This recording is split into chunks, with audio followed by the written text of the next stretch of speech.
আসসালামু আলাইকুম প্রিয় শিক্ষার্থীরা, শুরু করছি অষ্টম শ্রেণীর মুনাফা চ্যাপ্টারের আজকে চতুর্থ ক্লাস।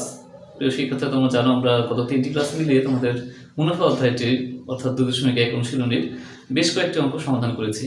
তোমরা অনেকে আমাকে জানিয়েছো তোমরা এখন আর মুনাফায় তোমাদের সমস্যা নেই, তোমরা মুনাফা অঙ্ক খুব ভালো করে বুঝতে পেরেছো। তো আমি তোমাদের জানাতেন যে অঙ্কগুলো করেছি আমার কষ্ট সার্থক, তোমরা বুঝতে পেরেছো অঙ্কগুলো। তো আশা করছি আজকে আমাদের সৃজনশীল প্রশ্নগুলো সমাধান করবো, সেটি তোমরা বুঝতে পারবে। তো প্রিয় শিক্ষার্থীরা, শুরু করছি আজকে আমাদের মুনাফা চ্যাপ্টারটির চতুর্থ ক্লাস। তো এই ক্লাসে আজ আমরা তোমাদের অনুশীলনীর যে দুটি সৃজনশীল প্রশ্ন রয়েছে 2.1 এটার এই দুটি সৃজনশীল প্রশ্ন সমাধান করব। প্রিয় শিক্ষার্থী, চলো শুরু করা যাক। তো আজ আমরা প্রথম যে সৃজনশীলটি করতে যাচ্ছি এটি হচ্ছে আমাদের অনুশীলনীর 19 নম্বর অঙ্কটি।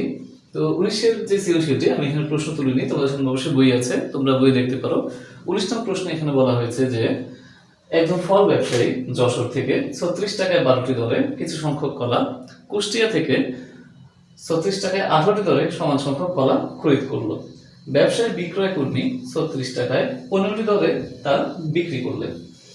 এখন ক নং প্রশ্নে বলা হয়েছে যে ব্যবসায়ী যশোর থেকে প্রতি শ কলা কি দরে ক্রয় করেছিলেন। অর্থাৎ যশোর থেকে সে যে কলা ক্রয় করেছিল এটি প্রত্যেক 100টি কলার ক্রয় মূল্য তার কত পড়েছে এটি আমাদের বের করতে হবে।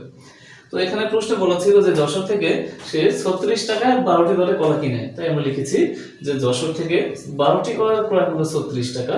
তো এইভাবে যদি আমরা ঐকিক নিয়মে বের করি, একটি কলার ক্রয় মূল্য 36 দিয়ে 12কে ভাগ করব, আর 100টি কলার ক্রয় মূল্য, যেহেতু 100টি কলার ক্রয় মূল্য একটির তুলনায় বেশি হবে তাই 100 গুণ হয়েছে উপরে। তো এখান থেকে আমরা কাটাকাটি করে মান পাবো 300 টাকা। তার মানে যশোর থেকে সে প্রতি শ কলা 300 টাকায় কিনেছিল। এই হচ্ছে ক নং প্রশ্ন। তো এবার চলে যাচ্ছে আমরা খ নং প্রশ্নে। খতে বলা হয়েছে বিক্রয় কর্মী সবগুলো কলা বিক্রয় করলে শতকরা কত লাভ বা ক্ষতি হবে। এই যে দুই জায়গা থেকে তারা কলা কিনেছিল, যে যশোর থেকে প্রতি 12টির দাম 36 টাকা আর কুষ্টিয়া থেকে প্রতি 18টির দাম 36 টাকা, এইভাবে তারা অনেকগুলো কলা কিনেছে। তো এগুলো বিক্রি করার সময় তারা বিক্রি করেছে প্রতি 15টি কলার দাম 36 টাকা, এই হিসাবে বিক্রি করেছে। তো এভাবে তাদের শতকরা কত লাভ বা ক্ষতি হলো এটা আমরা বের করব। তো এখানে আমরা শুরুতেই যশোরের একটি কলার ক্রয় মূল্য আর কুষ্টিয়ার একটি কলার ক্রয় মূল্য বের করেছি 3 টাকা এবং 2 টাকা। এখন এই দুই কলা যদি আমরা মিক্স করি, এই 1 যোগ 1 অর্থাৎ দুইটি কলার ক্রয় মূল্য আমরা পাচ্ছি 3 যোগ 2 অর্থাৎ 5 টাকা। এভাবে একটি কলার ক্রয় মূল্য কত আর 15টি কলার ক্রয় মূল্য কত এটা আমরা বের করছি। 15টি কেন? কারণ আমাদের প্রশ্নে 15টি কলার বিক্রয় মূল্য দেওয়া আছে 36 টাকাতে, তারা এই কলাগুলো 36 টাকায় 15টি দরে বিক্রি করেছে। এই কারণে আমরা কলা মিক্স করার পর যে 15টি কলার ক্রয় মূল্য কত পড়ছে সেটি বের করেছি আগে। 37.5 টাকা এসেছে, এটা হচ্ছে 15টি কলার ক্রয় মূল্য। তো আমাদের প্রশ্ন যেহেতু বলা ছিল 15টি কলার বিক্রয় মূল্য 36 টাকা, তো আমরা দেখতে পাচ্ছি 15টি কলার ক্রয় মূল্যের তুলনায় বিক্রয় মূল্য কম। তার মানে এখানে আমরা বুঝতে পারছি এখানে ক্ষতি হয়েছে, তাই আমরা ক্ষতি বের করেছি। ক্ষতি হচ্ছে ক্রয় মূল্য থেকে বিক্রয় মূল্য বিয়োগ করতে হয়, বিয়োগ করে আমরা 1.5 টাকা পেয়েছি ক্ষতি। তো আমাদেরকে এখন শতকরা ক্ষতি বের করতে হবে।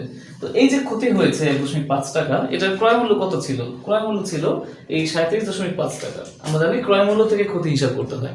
তাহলে 37.5 টাকায় ক্ষতি হয় 1.5 টাকা, 1 টাকায় কত, 100 টাকায় কত, আমরা ঐকিকভাবে বের করেছি। ক্যালকুলেশন করার পরে আমরা পেয়েছি 4 টাকা। অর্থাৎ এই ব্যবসায়ী এই কলা বিক্রি করার ফলে তার 4% ক্ষতি হয়েছে, তাই উত্তর হচ্ছে ক্ষতি 4%। প্রিয় শিক্ষার্থীরা, আশা করছি বুঝতে পেরেছো তোমরা ক এবং খ নং প্রশ্ন। এবার চলে যাচ্ছি আমরা গ নং প্রশ্নে। চলো শুরু করা যাক।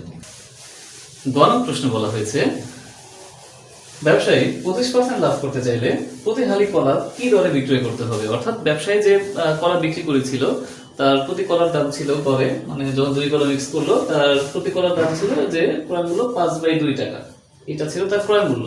তো এখন যদি সে লাভ করতে চায় তাকে প্রত্যেক হালি কলা মানে প্রত্যেক 4টা কলা কি দামে তাকে বিক্রি করতে হবে এটি আমরা বের করবো।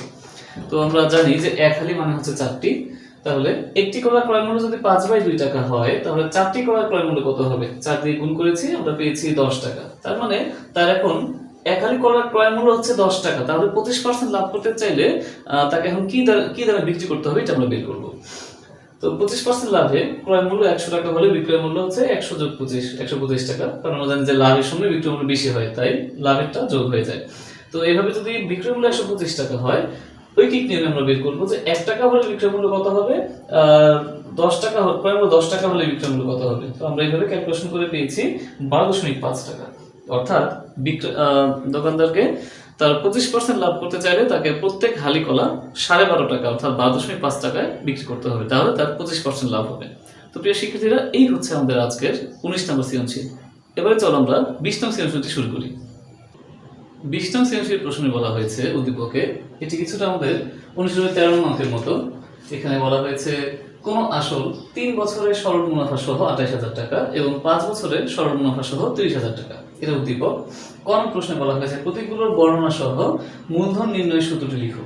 প্রতীকগুলোর বর্ণনা অর্থাৎ আমরা যে মূলধন অর্থাৎ পি এর যে সূত্র শিখেছি, পি সমান I by N R, P সমান আই বাই এন আর, এই সূত্রটি প্রতীকগুলোর পরিচয় দিয়ে দিব আগে।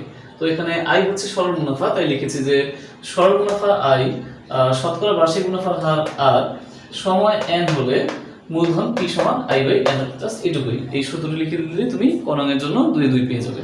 এবার চলে যাচ্ছে আমরা খ নং প্রশ্নে। খতে বলা হয়েছে যে উদ্দীপক অনুসারে শতকরা বার্ষিক মুনাফার হার, আসল এবং শতকরা বার্ষিক মুনাফার হার নির্ণয় করো। তো এখানে আমরা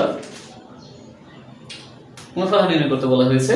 তো এখানে আমরা 13 নং অঙ্কে যেভাবে করেছিলাম যে দুইটা এখানে মুনাফা আসল দেওয়া আছে, একটা হচ্ছে 5 বছরের মুনাফা আসল 30,000 টাকা, একটা 3 বছরের মুনাফা আসল 28,000 টাকা। বড়টা দিয়ে আগে শুরু করব। মুনাফা আসল মানে হচ্ছে আসল যোগ মুনাফা।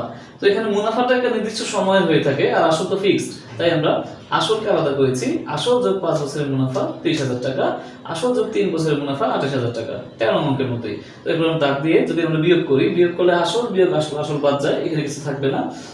5 বছরের মুনাফা থেকে 3 বছরের মুনাফা বিয়োগ করলে 2 বছরের মুনাফা সমান, এখান থেকে যদি আমরা 30,000 থেকে 28,000 টাকা বিয়োগ করি আসে 2,000 টাকা। তো এইভাবে আমরা ঐকিক নিয়মে হয় 5 বছর বা 3 বছর যে কোনো একটার মুনাফা বের করব। তাহলে 1 বছরের মুনাফা 2 ভাগ হয়ে যাবে আর 3 বছরের মুনাফা 3 গুণ হলো। তো 3 গুণ করলে আমরা এখান থেকে পাচ্ছি 3,000 টাকা। তো এই 3,000 টাকা যদি মুনাফা হয়, আমরা জানি 3 বছরের মুনাফা আসল ছিল 28,000 টাকা। তো এখানে 3,000 টাকা মুনাফা থাকলে তাহলে আসল বাকিটা বিয়োগ করলে আমরা পাবো। তাই আসল পি সমান 28,000 বিয়োগ 3,000 অর্থাৎ 25,000 টাকা। এটা হচ্ছে আসল পি এর মান। আর এটা সময় হচ্ছে 3 বছর, মানে এন সমান 3 বছর আর মুনাফা আই 3,000 টাকা। এই তথ্যের সাহায্যে এখন আমরা শতকরা বার্ষিক মুনাফার হার আর বের করব, যার সূত্র হচ্ছে আই বাই পি এন। আমরা মান বসিয়ে দিয়েছি আর আর এর মান বের করলে ইনটু 100% দিতে হয়। তো এরপর কাটাকাটি করলে আমরা গুণ ভাগ করলে আমরা পাবো 4 অর্থাৎ 4%। তার মানে শতকরা বার্ষিক মুনাফার হার 4%। প্রিয় শিক্ষার্থীরা, এই হচ্ছে খ নং অঙ্ক। চলো এবার আমরা শুরু করছি গ নম্বর অঙ্ক। 20 নং-এর গ নং-এ বলা হয়েছে যে এখানে যে কোনো আসল একই হারে ব্যাংকে রাখলে সেটা 5 বছরের মুনাফা আসলে 38,000 টাকা হবে। মানে কত টাকা যদি আমরা ব্যাংকে জমা রাখি, এটা 5 বছরের মুনাফা আসলে 48,000 টাকা হবে। মুনাফার হার একই বলতে আমরা খ নং-এ যে মুনাফার হার পেয়েছি আর 4% সেটা দিয়ে আমাদের কাজ করতে হবে। তাহলে এখানে আর এর মান হচ্ছে 4% অর্থাৎ 0.04, এন 5 বছর আর এ মুনাফা আসল 48,000 টাকা। এখানে কোনো মুনাফা নেই। তো আমরা যদি পি বের করতে চাই, আমরা যে পি এর সূত্র আছে P equal to I by N R, এই সূত্রটি আমরা এখানে প্রয়োগ করতে পারবো না, কারণ আমাদের মুনাফা জানা নেই। তো এ দেওয়া থাকলে আসল নির্ণয়ের আরেকটি সূত্র আছে, তোমরা জানো, এ বাই 1 প্লাস এন আর, এই সূত্রটি। তো এখানে আমরা মানগুলো বসিয়ে দেব। বসিয়ে দেওয়ার ফলে আমরা নিচে পেয়েছি 1.2। তো 38,000-কে 1.2 দিয়ে ভাগ করলে পাওয়া যাবে 4,000 টাকা। এই হচ্ছে আমাদের সেই আসল। প্রশ্ন যে আসলটি চেয়েছিল, কোন আসল। তো প্রিয় শিক্ষার্থীরা, এই হচ্ছে 20 নং সৃজনশীল। আজ আমরা 19 এবং 20 দুটি সৃজনশীল শেষ করলাম। এই নিয়ে আমাদের অনুশীলনী 2.1-এর সব অঙ্ক শেষ। তো আশা করছি তোমাদের এই চ্যাপ্টারটি খুবই সহজ লাগবে, তোমরা বাসায় প্র্যাকটিস করবে। তো আমরা গত 4টি ক্লাস মিলে এই 2.1 অনুশীলনী শেষ করেছি। এটি হচ্ছে আমাদের এই দ্বিতীয় অধ্যায়ের প্রথম সেশন। আমরা এটিকে দুটি সেশনে ভাগ করেছি, অর্থাৎ 2.1 অনুশীলনের জন্য একটি সেশন এবং 2.2 অনুশীলনের জন্য আরেকটি সেশন। আমরা দ্বিতীয় সেশনটি শুরু করব আরও অনেক কিছুদিন পরে। তো আপাতত এই প্রথম সেশন করতে থাকলো, আমরা ইনশাল্লাহ দ্বিতীয় সেশন শুরু করবো এদের পরে। তো প্রিয় শিক্ষার্থীরা, তোমরা এই অঙ্কগুলো অবশ্যই বাসায় প্র্যাকটিস করবে। যে কোনো সমস্যায় আমার সাথে যোগাযোগ করতে ভুলবে না। আমাদের সমস্ত ম্যাথকার পেজ এবং ইউটিউব চ্যানেলের পাশেই থেকো এবং সবাই সাবস্ক্রাইব এবং ফলো করবে। ধন্যবাদ সকলকে। আসসালামু আলাইকুম।